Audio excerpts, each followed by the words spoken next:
ముందు రంగయ్యను ఆరోపించాడు.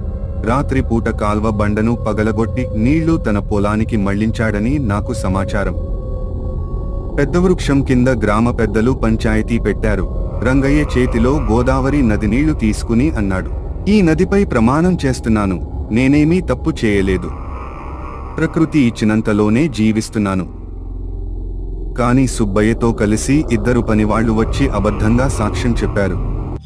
దుఃఖంతో, అవమానంతో రంగయ్య గ్రామాన్ని విడిచి గోదావరి ఒడ్డున ఉన్న అడవిలోకి వెళ్లిపోయాడు. అక్కడ ఆయనకు ఒక వృద్ధ మహిళ ఆయుర్వేద మూలికలు సమకూర్చుకుంటూ కనిపించింది.